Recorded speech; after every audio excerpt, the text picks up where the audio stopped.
Yo soy el doctor López, docente de la segunda cátedra de Patología y Clínica Médica de nuestra facultad.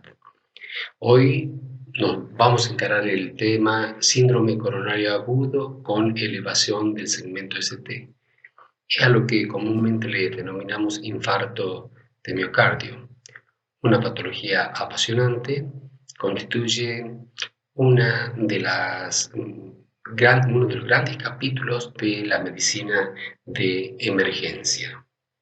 ¿Cuáles son los objetivos de esta charla? Primero, aprender a diagnosticar el infarto de miocardio.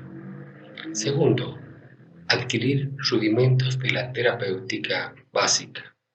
Y finalmente, reconocer si el paciente con infarto agudo de miocardio presenta complicaciones. Miremos algunos números de esta patología que es el infarto agudo de miocardio. Nosotros sabemos que 1 de cada 4 personas muere por enfermedad cardiovascular y que en Argentina hay unas 280 muertes por día por enfermedad cardiovascular, lo que representaría unas 100.000 muertes por año. Y sabemos que el infarto agudo de miocardio es la principal causa de muerte dentro de las enfermedades cardiovasculares. También sabemos que la mortalidad durante la internación del infarto es del 4 a 6%. Y también sabemos que del total de las muertes por infarto de miocardio, la mitad de ellas se van a dar en la primera hora desde que iniciaron los síntomas. ¿Cuántos infartos por año se estima que hay en Argentina? Y aproximadamente unos 40.000 infartos. Pero ¿cuántos llegan a la consulta? Y la mitad, unos 20.000 infartos. ¿Y a cuántos se le efectúa el tratamiento apropiado? Y la mitad de eso, unos 10.000 infartos. O sea, que en Argentina, de 40.000 infartos, reciben tratamiento adecuado 10.000 pacientes. Esto constituye un desafío para la salud pública para mejorar este tratamiento de esta patología que tiene tanta mortalidad. Vamos a recordar ligeramente la fisiopatología de la trombosis coronaria, que ya ha sido vista en clases anteriores, por eso ahora vamos a hacer solo un pequeño repaso y decir que en la arteria coronaria se forma una aterosclerosis, que lo vemos acá, las placas ateroscleróticas de color amarillento. Cuando estas placas se accidentan, se va a formar un trombo, y en ese caso la oclusión de la arteria es del 100%. Esa placa aterosclerótica quizás provoque una obstrucción de un 80%, por así decirlo, de la luz de la arteria. Cuando se accidenta, y que lo va a hacer cuando la placa tiene un gran contenido lipídico, tiene escasa placa fibrosa a su alrededor, entonces se rompe, eso se llama accidente de placa. Al exponerse el colágeno se produce la adhesión y agregación plaquetaria, y luego se forma el trombo. Al formarse el trombo, la arteria pasa a estar ocluida en un 100%. Esta es la característica del síndrome coronario agudo con elevación del ST.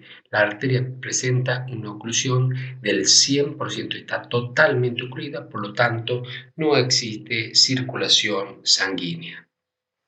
¿Cómo se hace el diagnóstico del infarto agudo de miocardio?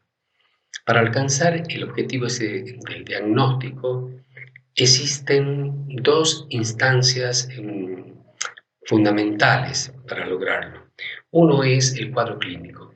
El diagnóstico de infarto se basa en la clínica, en la evaluación clínica del paciente. Es fundamental, es lo que nos pone en la pista del diagnóstico, es lo que nos lleva al objetivo, a alcanzar el objetivo.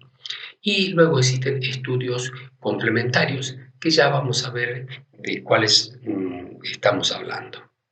La primera pregunta que nos tenemos que hacer: ¿cómo es el dolor? Es decir, ¿cuáles son las características del dolor?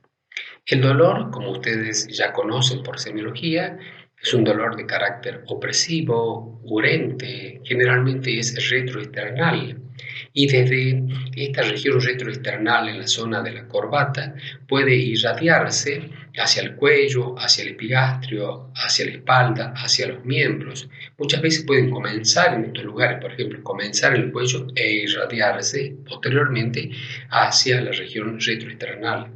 Se acompaña de síntomas vagales. El paciente puede estar sudoroso, está pálido, el paciente puede estar nauseoso y es un dolor prolongado. Esto quiere decir que dura más de 20 minutos. El dolor generalmente es en reposo.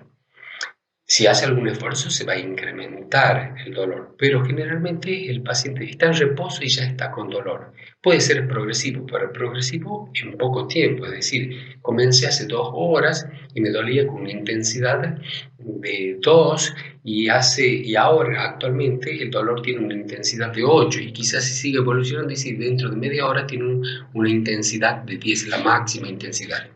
Esto de preguntar la intensidad del dolor es muy importante porque esto también va a tener relevancia a la hora de evaluar la eficacia o la efectividad del tratamiento, según la forma en que disminuye el dolor.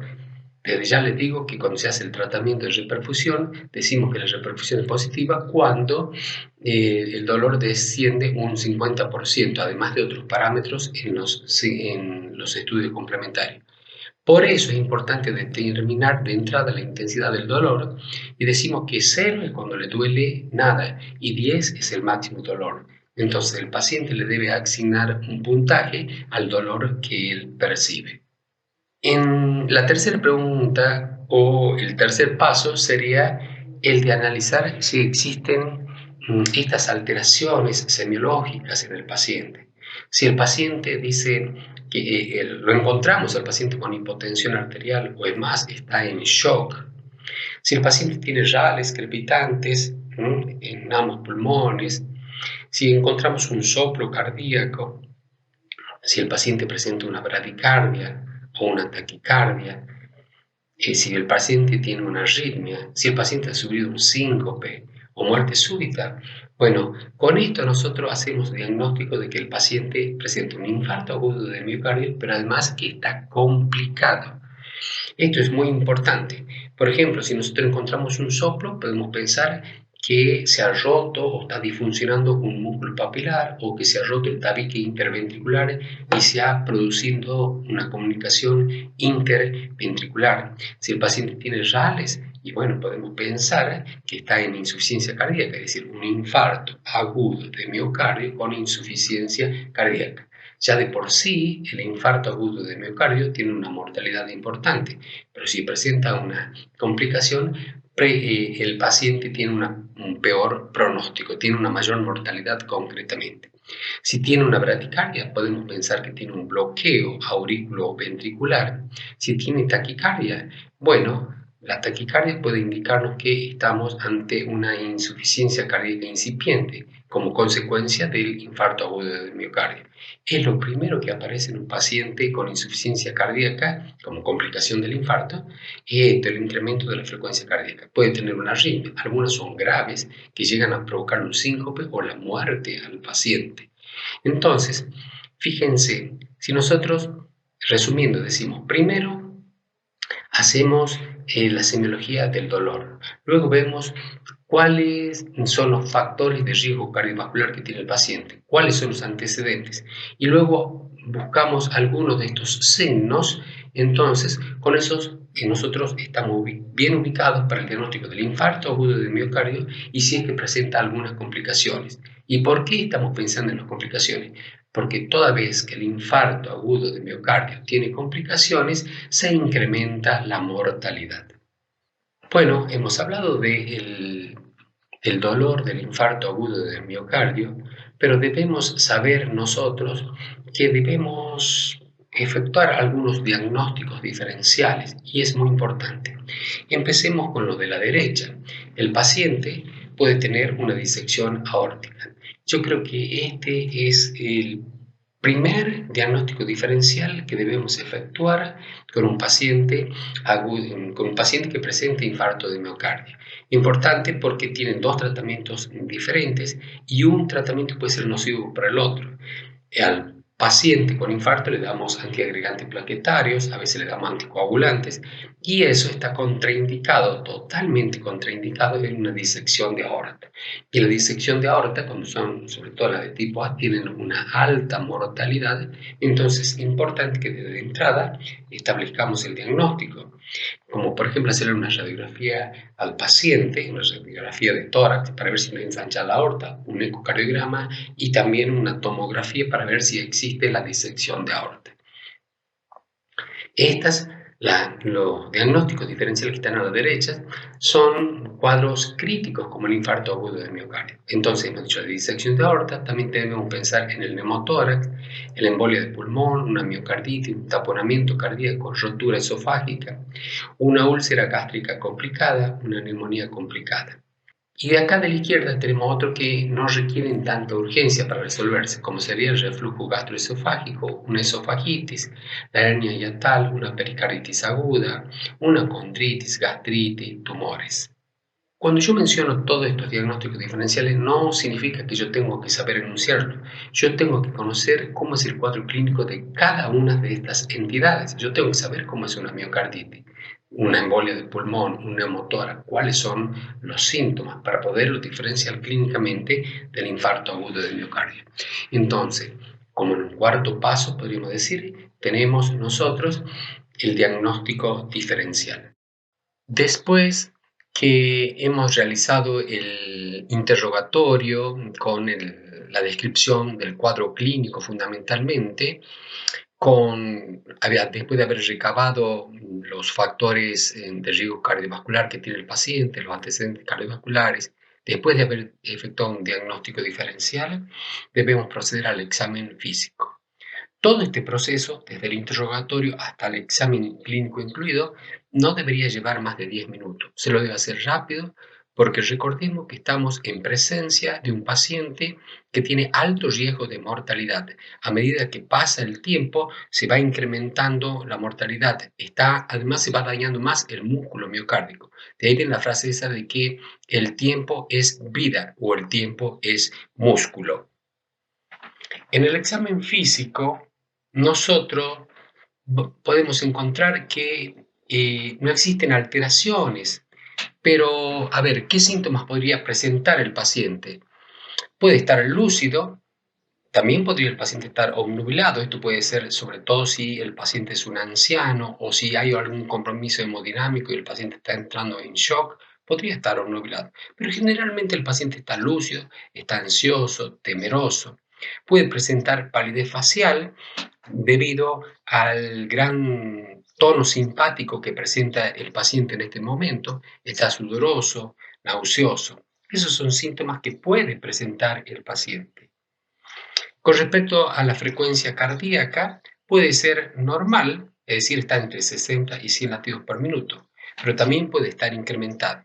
Puede estar incrementado por el tono simpático que hemos mencionado recién y también puede estar incrementada la frecuencia cardíaca, es decir, puede existir taquicardia, como expresión de una insuficiencia cardíaca incipiente, consecuencia del infarto agudo del miocardio.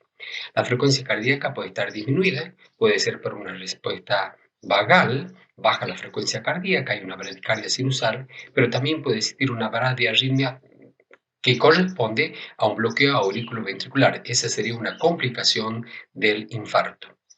Con respecto a la tensión arterial, también puede estar normal, puede estar disminuida, puede estar hipotenso el paciente, y acá tenemos que tener en cuenta o tener cuidado porque el paciente puede entrar en shock cardiogénico. Cuidado con los pacientes que se muestran con hipotensión arterial.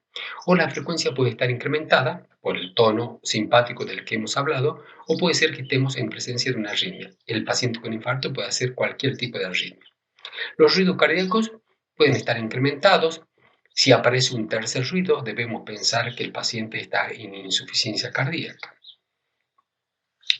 Los silencios ocultatorios pueden ser normales, pero también podría existir un soplo y debemos pensar que el soplo puede ser que sea previo, es decir, por una patología previa, o, por ejemplo, un soplo de insuficiencia mitral que nos estaría hablando de una probable disfunción del músculo papilar por el infarto.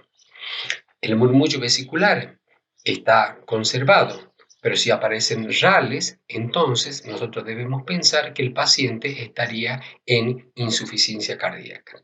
Y por supuesto pueden existir, debemos realizar una exploración física completa, por ejemplo, porque podemos detectar, por ejemplo, diría, un síndrome acítico edematoso si el paciente concomitantemente presenta una cirrosis, enfermedad crónica ya, u otra alteración. Es decir, lo que he escrito acá es lo fundamental. Por supuesto que se debe hacer una exploración completa del paciente. Estamos en la etapa del diagnóstico del infarto, hemos visto el examen, el interrogatorio, el examen físico, y en este momento es importante hablar del concepto este. ¿Qué es el concepto de sospecha de infarto? Nosotros podemos diagnosticar un IAM o infarto con el cuadro clínico, podemos hacer el electrocardiograma, un dosaje de enzimas, de troponina, un ecocardiograma, estudios radioisotópicos, resonancia magnética nuclear. Pero fíjense ustedes, yo he dicho que estos pacientes tienen una alta mortalidad y que la mitad de ellos se mueren en la primera hora.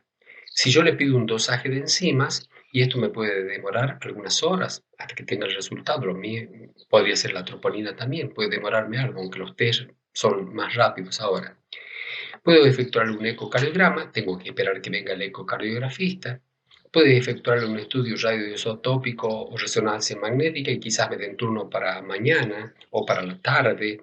Entonces, esto me llevaría mucho tiempo. Perdería tiempo si yo pretendo utilizar todos estos estudios complementarios para hacer el diagnóstico de infarto.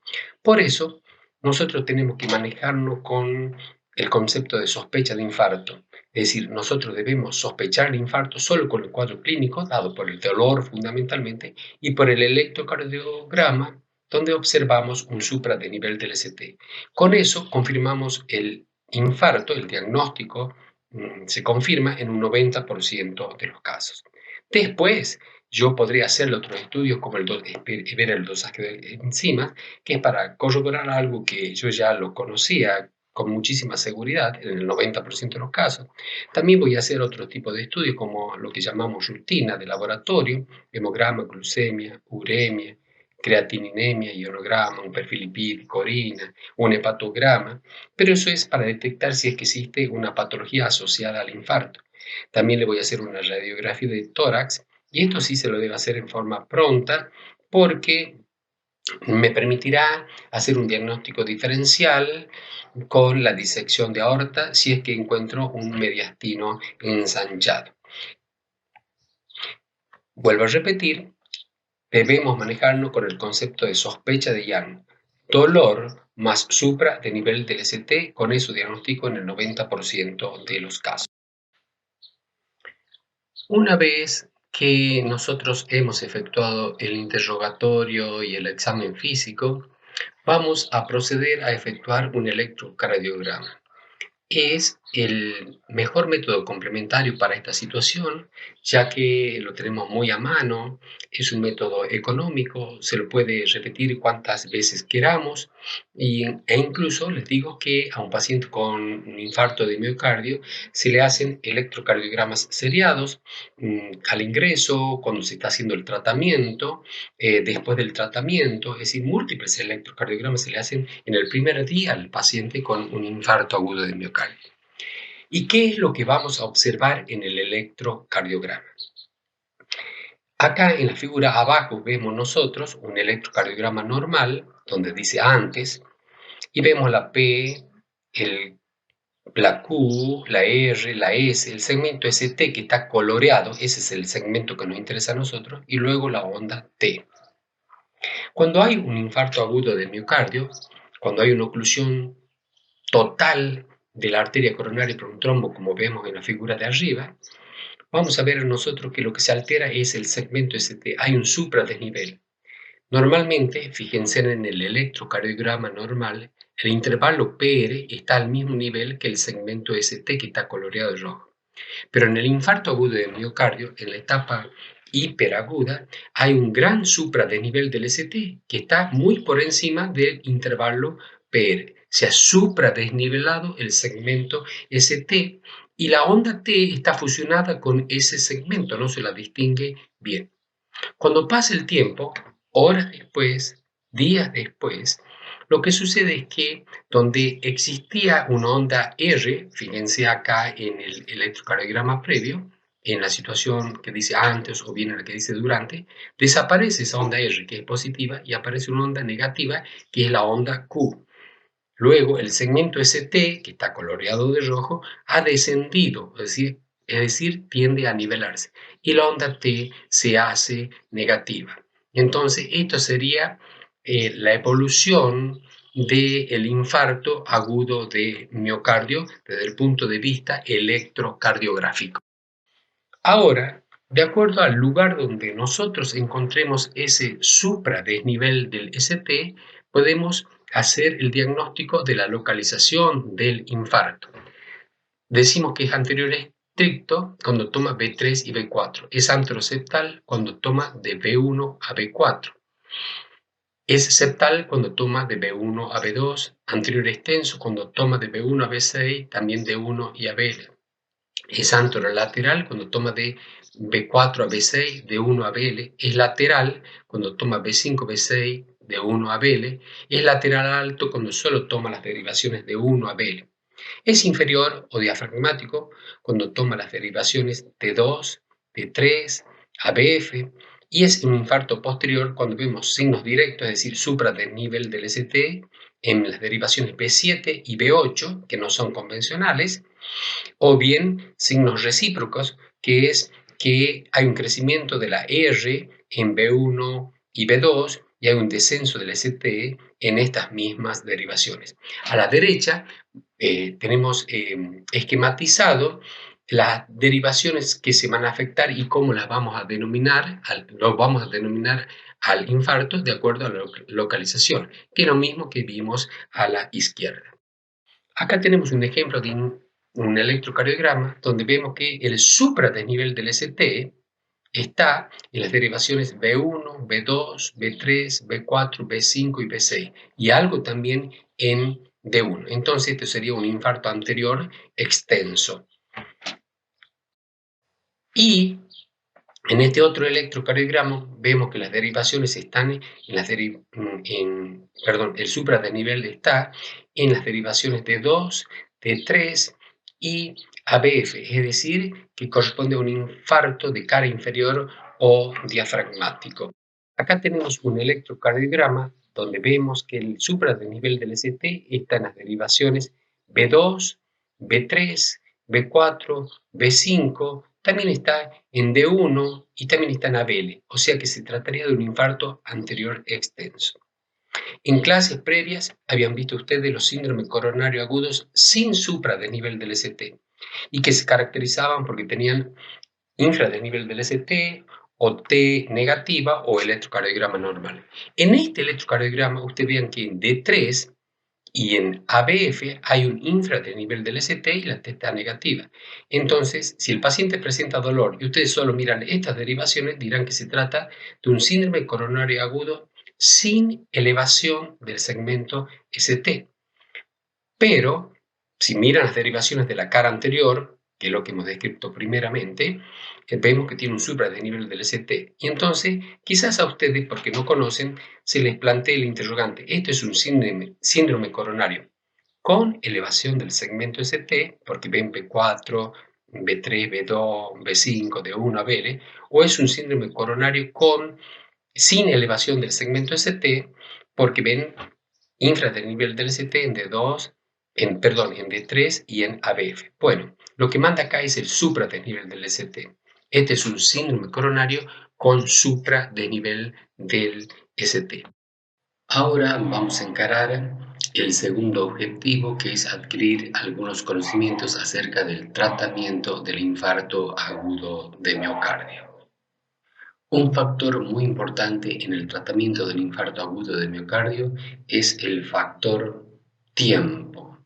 Hay un tiempo para realizar el tratamiento de la reperfusión, que consiste en abrir la arteria coronaria obstruida para que se restablezca el flujo sanguíneo, y cuando más tiempo pasa para esa reapertura, mayor es la cantidad de masa ventricular comprometida, y eso implica mayor mortalidad y mayor morbilidad.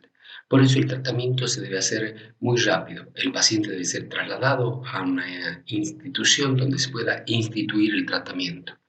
Si bien es cierto, se dice que hasta las 12 horas podemos efectuar la terapia de reperfusión, debemos lograr que ese sea el menor tiempo. También podríamos hacerlo hasta las 6 horas, pero lo ideal es que lo hagamos en la primera hora. Esa es la llamada hora de oro. Cuando más precoz es el tratamiento, mayor es el beneficio que va a tener el paciente. Es decir, cuando estamos en presencia de un paciente con infarto, nos debemos mover rápidamente para que se establezca la reperfusión, que es el tratamiento efectivo para esta patología. Para comprender mejor el beneficio de la reperfusión temprana, analizamos el diagrama de Hertz, en donde relacionan la reducción de la mortalidad, el miocardio salvado y el tiempo de reperfusión. Así vemos que en las 2 primeras horas de iniciados los síntomas, el 80% del músculo es viable, y si instauramos nosotros una terapia de reperfusión, la reducción de la mortalidad va a ser del 80%. Pero cuando han pasado 4 horas, tenemos nosotros que el miocardio viable es del 20%, y si instauramos una terapia de reperfusión, la reducción de la mortalidad va a ser del 20%. Esto explica por qué el tiempo es músculo, el tiempo es vida. Por eso, cuando yo voy a elegir el tratamiento de reperfusión que se va a hacer, que son todos los tratamientos de reperfusión, uno es la angioplastia coronaria y otro es la fibrinolisis. Por eso, cuando yo voy a elegir la estrategia, debo pensar en cómo es el centro. Lo primero que me tengo que preguntar si hay personal capacitado para hacerlo, si dispongo de angioplastia o de streptoquinasa.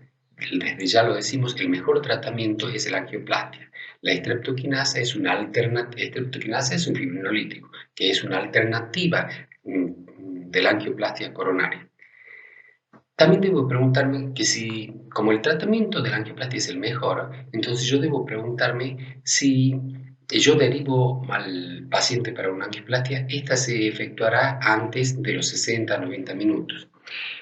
Si bien es cierto, la angioplastia coronaria es el mejor tratamiento, pero si yo demoro, paso de esos 60 a 90 minutos, pasa a tener igual efectividad que la trombolisis, que si yo la efectuara en el momento en que lo tengo al paciente, en que recibo al paciente. Por lo tanto, debo hacerme estas preguntas yo antes de efectuar el tratamiento. Para hacer efectivo el tratamiento de reperfusión, se ha ideado un algoritmo que es usado en todo el mundo.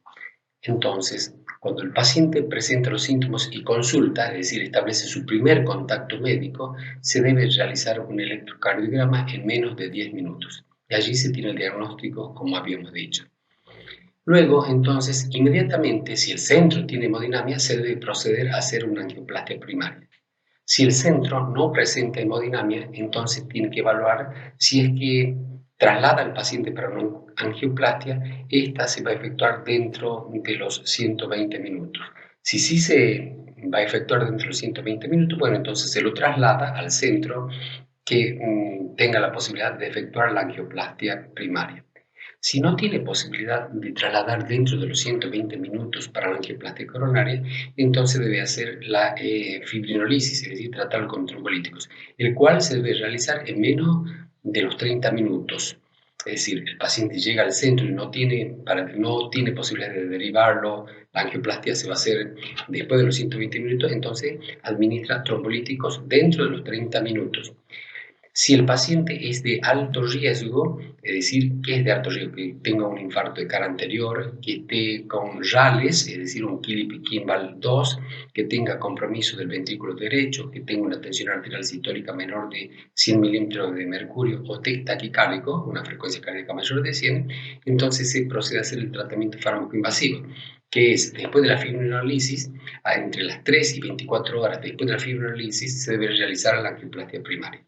Ahora sí, la trombolisis no fue exitosa, se debe proceder a lo que se llama la angioplastia de rescate, es decir, ya no se espera 3 a 24 horas después de la fibrinolisis, sino inmediatamente se debe realizar la angioplastia. ¿Cuál es la secuencia de tratamiento que se debe efectuar? En primer lugar, debemos internar al paciente. No se concibe el tratamiento del paciente con infarto agudo de miocardio si es que no está internado. Siempre se debe internar y se lo debe hacer urgentemente. En segundo lugar, debemos obtener una vía venosa para poder administrar medicamentos en forma urgente y por esa misma vía vamos a administrar nitroglicerina. ¿Cómo lo hacemos? En destroza al 5%, 250 centímetros cúbicos, colocamos 2 ampollas de nitroglicerina y estas se van a administrar en forma endovenosa. ¿Y qué finalidad tiene esta nitroglicerina? La finalidad o el objetivo que busca es detectar si es que existe una desaparición del dolor y del ST cuando se administra, que nos estaría hablando de que probablemente se trate de un infarto agudo de miocardio. A veces tenemos los síndromes coronarios agudos con elevación del ST transitorios y esto lo detectamos a veces con nitroglicerina. En tercer lugar, lo que tenemos que hacer es efectuar un monitoreo cardíaco. ¿Por qué? Porque el paciente puede experimentar una arritmia como la taquicardia ventricular que degenera en una fibrilación ventricular y con lo que se puede morir el paciente. Entonces es importante tener monitorizado al paciente para ver el ritmo cardíaco, ver la tensión arterial, ver cómo se está oxigenando. Inmediatamente después de esto vamos a administrar la carga de aspirina, que es de 300 miligramos masticados. En la posteridad, en los días que siguen, el paciente va a recibir 100 miligramos de... ¿Cómo vamos a continuar el tratamiento? Bueno, debemos administrar el segundo antiagregante plaquetario, que es el clopidogrel. El clopidogrel tiene 2 dosis. Si es que vamos a efectuar una angioplastia transluminal coronaria, entonces nosotros podemos administrar 600 miligramos de clopidogrel. Cada comprimido tiene 75 miligramos, por lo tanto administramos 8 comprimidos. Pero si no vamos a hacer angioplastia y vamos a hacer streptoquinasa digo porque es el fibrinolítico que más se utiliza, entonces la carga de clopidogrel debe ser menor, debe ser la mitad, o sea, 300 miligramos. Luego, en el mantenimiento, vamos a administrar 75 miligramos de clopidogrel por día. Existen otro tipo de antiagregantes que se usan fundamentalmente si es que se efectúa una angioplastia, que son el prasugrel y el ticagrelor. ¿En qué consiste? Una vez que hemos hecho esto es secuencial, es decir, esto en la forma, en el orden que voy diciendo es cómo se procede con el tratamiento. Después que hemos internado al paciente, hemos administrado la nitroglicerina, que hemos administrado los antiagregantes, aspirina y clopidogrel, vamos a efectuar la angioplastia coronaria. Acá tenemos un esquema nosotros de lo que es la angioplastia coronaria. En amarillo está la placa ateromatosa, se introduce un catéter donde va montado un stent, entonces luego se insufla el balón, se expande el stent y luego se retira el balón y el catéter y queda implantado el stent, que actualmente, les digo, existen stent con drogas que serían más efectivos que los stent metálicos convencionales. Acá vemos nosotros a la izquierda, donde existen 2 flechas azules, y nos está mostrando en esta coronariografía que existe una obstrucción. Esta segunda obstrucción pareciera ser casi total, se interrumpe la luz de la arteria coronaria. Después que se realiza la angioplastia, como lo hemos demostrado o mostrado en el cuadro anterior, vemos que se restablece el flujo y no aparece ninguna obstrucción después de la angioplastia. Si no hemos podido efectuar el tratamiento ideal para el infarto, que es la angioplastia coronaria, entonces debemos administrar los trombolíticos, que son una alternativa cuando no existe la angioplastia coronaria o no disponemos de ella. Existen múltiples trombolíticos que se pueden usar. El más conocido o el más usado, porque es el más económico, es la streptokinasa. Se presenta en frascos de 1.500.000 unidades internacionales. Ese frasco se lo debe colocar en una solución de cloruro de sodio, 100 centímetros cúbicos, y se lo administra a 35 gotas por minuto. Y va a tardar a ese goteo y con esa cantidad de líquido de solución fisiológica, va a tardar 60 minutos en administrarse. Hemos visto las indicaciones de la fibrinolisis como alternativa de la angioplastia y que debe efectuársela dentro de las primeras horas del infarto. Así como existen indicaciones, también existen contraindicaciones para los fibrinolíticos. Y esas contraindicaciones, unas son absolutas y otras relativas. Dentro de las absolutas tenemos el antecedente de un ACV hemorrágico, el ACV de cualquier tipo en el último año, neoplasia intracraneana conocida, hemorragia activa, sospecha de disección aórtica, diátesis hemorrágica. Y existen contraindicaciones relativas, como por ejemplo la hipertensión arterial severa al ingreso. ¿Y qué es severa? Cuando es mayor a 180-110 milímetros de mercurio. También si existe una hipertensión severa conocida, historia de ACV, coagulopatía o anticoagulación efectiva, trauma o cirugía mayor dentro del mes, reanimación cardiopulmonar prolongada, esto es decir, superior a 10 minutos, punción no compresible en las últimas 2 semanas y úlcera PEP. Después que hemos efectuado el tratamiento de reperfusión miocárdica, propiamente dicho, que es la angioplastia coronaria o su alternativa a la fibrinolisis, continuamos con el resto del tratamiento. Dentro del tratamiento debemos considerar los bloqueantes beta-adrenérgicos. Ellos disminuyen el consumo miocárdico de oxígeno y también disminuyen la incidencia de rotura cardíaca. Podemos usar diferentes tipos de beta bloqueantes. Yo he puesto acá el atenolol, es el clásico, el más conocido. Podríamos darle 50 miligramos por día vía oral. También existen otras alternativas, como por ejemplo el bisoprolol. El objetivo es alcanzar una frecuencia cardíaca de 50 a 60 latidos por minuto. Pero debemos evaluar que no existan contraindicaciones, que podrían ser la hipotensión arterial, la insuficiencia cardíaca, el bloqueo auriculoventricular, la bradicardia y el asma bronquial. Continuando con el tratamiento, también debemos administrar los IECA, inhibidores de la enzima convertidora de angiotensina. El más usado en nuestro medio es el enalapril. Podremos dar unos 5 miligramos cada 12 horas y podemos subir dosis hasta unos 20 miligramos cada 12 horas vía oral. El objetivo es dar la máxima dosis tolerada. ¿Qué es lo que hace en los IECA? Evitan la remodelación, tratan la insuficiencia cardíaca y o la hipertensión arterial. Estaría contraindicado en presencia de hipotensión. Finalmente, nos adentramos en el tercer objetivo de esta charla, que es conocer las complicaciones del infarto agudo de miocardio. Esas complicaciones pueden ser eléctricas, como las arritmias. En el infarto agudo de miocardio pueden provocarse todas las arritmias cardíacas que existen. La más temida es la taquicardia ventricular, que degenera en fibrilación ventricular y mata al paciente.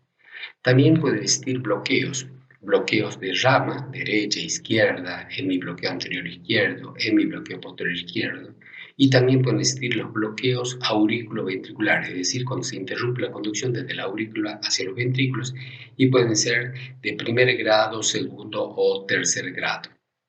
Otras son las complicaciones isquémicas y esas serían la angina postinfarto agudo de miocardio, la angina que se da después del infarto de miocardio, unas semanas después del evento índice. Y otro sería el reinfarto, es decir, que el paciente sufrió el infarto y después sufre un reinfarto. Son las complicaciones isquémicas. Luego tenemos las complicaciones mecánicas. Dentro de ellas tenemos la insuficiencia cardíaca. Cuando mayor sea la masa ventricular que se ha necrosado, mayores probabilidades tenemos de que el paciente se complique con insuficiencia cardíaca. Cuando la masa ventricular que se ha necrosado es igual o superior al 40% del ventrículo izquierdo, entonces podemos entrar en lo que se conoce como shock cardiogénico. Otra complicación mecánica es la insuficiencia mitral, y ello puede darse porque hay una disfunción del músculo papilar que se está insertando en una pared que puede estar infartada, o directamente puede romperse el músculo papilar y entonces se provoca una insuficiencia mitral aguda muy grave que debe resolverse en forma quirúrgica. También se puede romper el tabique interventricular que se ha necrosado y aparece la comunicación interventricular. O la ruptura puede darse en la pared libre, donde el paciente generalmente se muere en forma inmediata. Todas estas complicaciones mecánicas son más frecuentes, sobre todo cuando no se ha efectuado la terapia de reperfusión apropiada, o sea, angioplastia y fibrinolíticos. Otras son las complicaciones hemostáticas.